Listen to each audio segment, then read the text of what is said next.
Apa saja ciri-ciri masjid?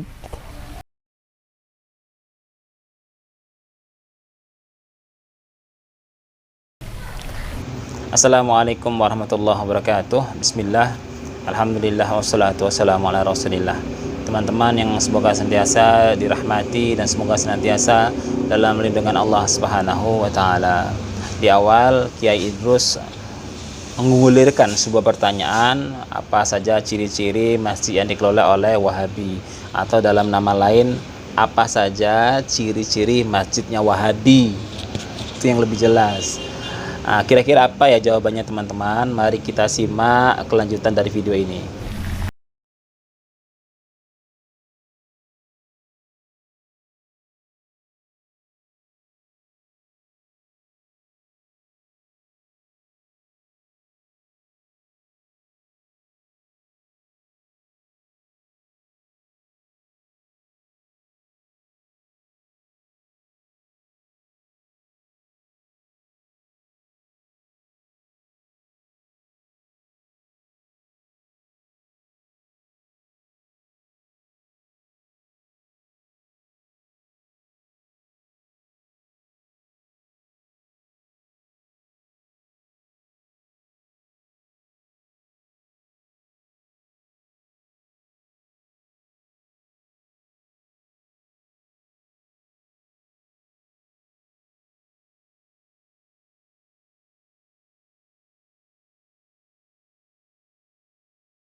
Ya, jadi teman-teman, menurut beliau, ciri-ciri Masjid Wahabi itu mempunyai karakteristik pada nama, yaitu menggunakan nama-nama ulama salaf atau nama-nama sahabat Nabi, seperti Abu Bakar, seperti Umar bin Khattab, dan lain-lain.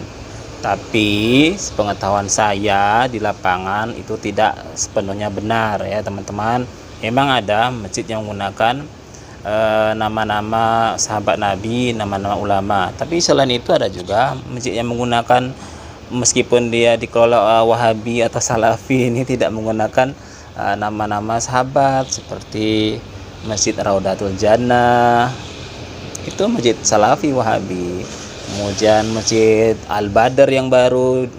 Al-Badr itu baru ya, salah satu masjid yang baru yang megah itu juga masjid Salafi tapi tak pakai nama sahabat. Kemudian apa lagi, Masjid Mutakin, masjid di dekat rumah saya itu ya, ya bisa digolongkan itu masjid Wahabi atau masjid Salaf, menggunakan nama-nama sahabat.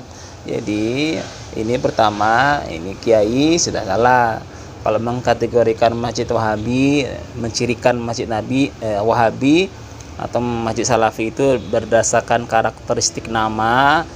Itu sudah melenceng, tidak benar ya. Ya Kiai seperti itu ya. Lanjut.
mengenai masalah tulisan Allah dan Muhammad itu berdampingan di sebagai ciri-ciri Masjid Wahabi yang tidak akan pernah dijumpai di Masjid Wahabi, ya memang benar.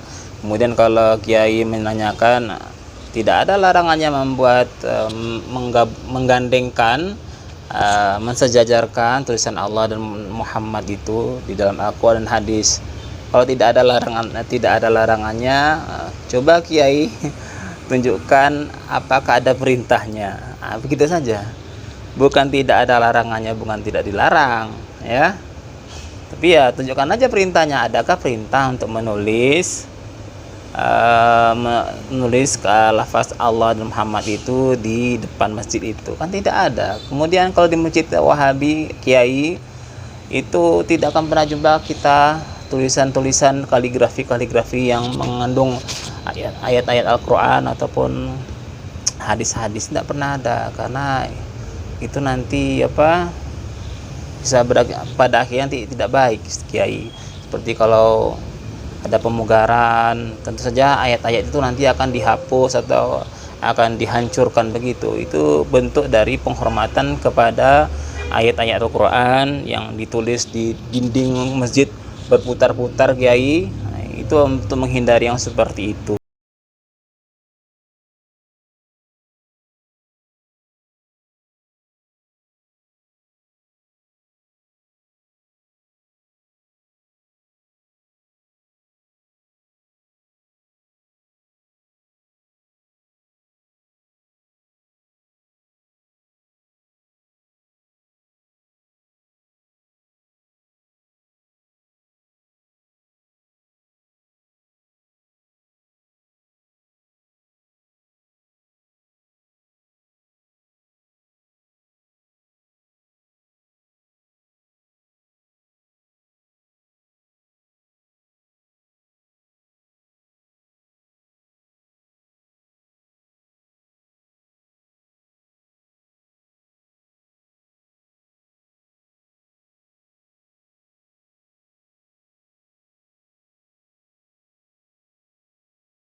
Seperti yang dikatakan Kiai Idrus Romli bahwa masjid yang dikelola oleh Wahabi tidak menggunakan tongkat ketika berkhutbah. Masalah penggunaan tongkat ini ada yang berpendapat disunahkan, ada juga yang berpendapat ini kondisional sesuai dengan kondisi khatibnya. Kalau dia lemah, ya membawa tongkat sebagai untuk penstabil dia berdiri. Kalau agak lama berdiri, ya maka dia bersandar kepada tongkat, gitu. Ada juga mungkin juga pakai, kalau zaman Nabi itu bisa pakai busur panah atau juga pakai tongkat. Nah, memang di beberapa riwayat sahabat Nabi juga ketika berkhutbah ada yang bersandar atau yang memegang tongkat ketika beliau berkhutbah. Dan ini masalah kondisional saja, tidak merupakan rukun dari khutbah Jumat.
Mengenai kalau imamnya Wahabi itu hukumnya makruh menurut Kiai, kan?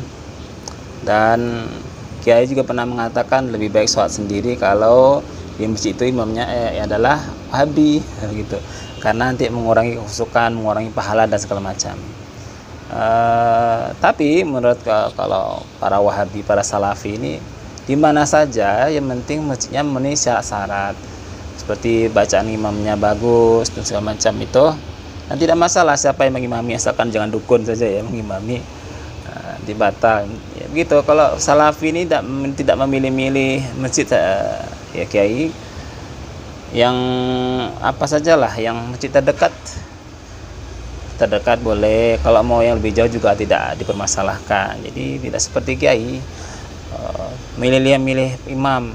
Kalau Wahabi imamnya nggak mau atau makruh, kecuali masjidnya ada kuburannya kiai. Salafi nggak akan sholat di situ karena ada kuburan, serem. Ya, lanjutlah kiai, silakan.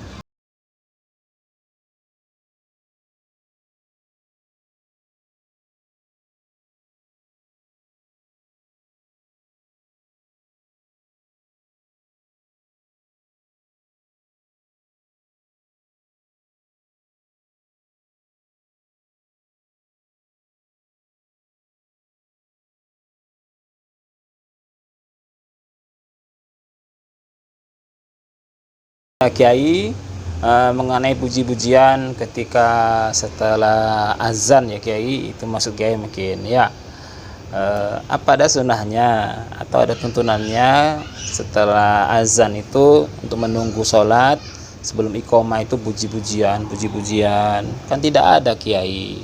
Kalau Salafi Wahabi ini datang ke masjid itu sholat kiai, sholat sunnah, kemudian kalau masih ada waktu membaca Al-Quran, bukan ya yang seperti kiai bilang puji-pujian.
Ya kiai terus kalau mempertanyakan masalah tata cara sholat di Masjid Wahabi itu tidak mengikuti mazhab Syafi'i, ya karena mazhab itu kan ada 4, tidak tidak hanya memakai mazhab Syafi'i, maka semua yang dipakai adalah semua mazhab ada 4, maka yang dipakai adalah dalil yang terkuat.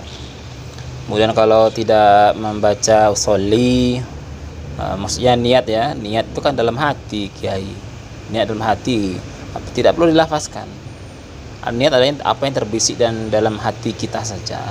Kemudian tidak baca bismillah, baca bismillah kiai. Membaca bismillah itu kan bermacam-macam caranya, ada yang jahar, ada yang sir ya. Kemudian tidak kunut subuh ya, masalah kunut subuh masih diperselisihkan, ada yang mengatakan bisa ada yang mengatakan bid'ah. Nah, Yang ada kunut witir, kunut nazilah gitu. Kemudian setelah sholat tidak zikir keras-keras, zikir bersamaan ya. Nanti kasihan yang masbuk ini kiai, masih masbuk zikir keras-keras tuh terganggu bacaan sholatnya. Nah itulah ciri-ciri masjid yang dikelola oleh Wahabi menurut Kiai Idrus Romli, teman-teman. Dari sini kita sesuaikan saja, kita lihat apakah sesuai dengan apa yang diciri-cirikan Kiai Idrus Romli dengan apa yang ada di lapangan. Ya, ada benarnya, ada tidaknya. Ya, sesuai dengan ada tuntunannya tidak. Kemudian masalah apa? Ini ada tuntunannya, ya sesuai dengan tuntunan dari Rasulullah SAW. Ittiba, kita mengikuti apa yang sudah dicontohkan Nabi Muhammad SAW. Kata Kiai tadi, haram atau syirik taklid kepada mazhab. Tidak juga. Saya tidak pernah dengar ustadz mengatakan bermazhab itu adalah syirik. Ya, boleh-boleh saja kata Ustaz Firanda. Ya, tidak ada masalah. Terus bagaimana kalau khutbah Jumat? Menurut mazhab Syafi'i itu khutbah itu harus pakai bahasa Arab. Nah, apa yang terjadi di kaum muslimin, khutbah saja pakai bahasa Indonesia. Kan tidak selalu berpatokan pada satu mazhab, ini kan? Kalau berpatokan pada satu mazhab saja kan repot nanti. Repotnya kita cari yang terkuat saja, yang sesuaikan saja dengan kondisi kita. Demikian teman-teman. Terima kasih atas perhatiannya. Subhanakallahumma wa bihamdika asyhadu an la ilaha illa anta astaghfiruka wa atubu ilaik. Assalamualaikum warahmatullahi wabarakatuh.